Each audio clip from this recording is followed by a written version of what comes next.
Begin sanding using grit 40. For very old floors which are uneven, or if paint, pieces of carpet or glue are stuck to a surface, begin with a more coarse grit, such as 16 or 24.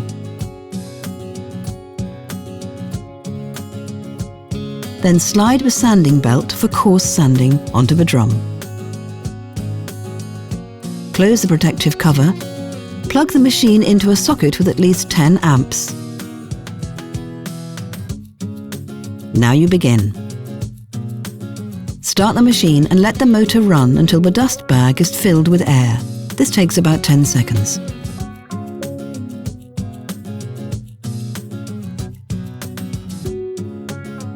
Slowly move forwards and lower the drum. The machine will begin to sand. Continue to move forwards until you've almost reached the wall. Then pull the handle up so that the drum is no longer touching the floor. Walk backwards and again lower the drum. Sand in the same path as you sanded before. Now you can sand the rest of the floor, moving backwards and forwards.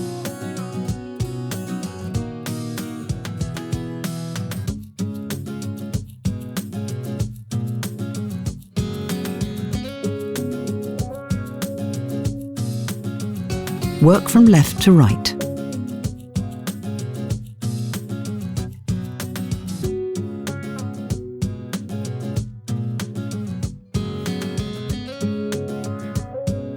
The unsanded area behind the machine can be sanded in reverse order to the first sanding path. In order to avoid sanding marks, do not let the machine stand still with the drum down. Parquet floors are best sanded diagonally with coarse sandpaper.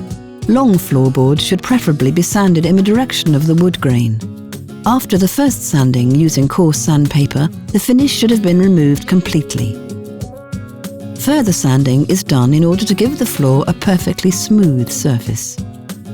A normal parquet floor should be sanded twice more after the coarse sanding. Use grit 60 and then grit 100. Painted board floors and uneven parquet floors require an extra sanding with grit 16. Normal board floors with grit 24, then with grit 40, and then grit 60, and finally grit 100. As the belt machine cannot sand right up to walls, an edge sander is needed for these areas. Use sanding paper with the same grit as with the belt sander. Sand using circular movements from left to right. Do not put any downward pressure on the machine. Let it work using its own weight. Empty the dust bag to avoid dust from the first sanding being mixed with that of the next sanding.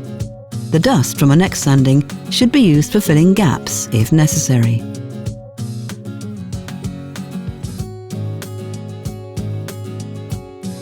To remove old finish from the corners, use a scraper or a draw blade. Now you've completed the first phase.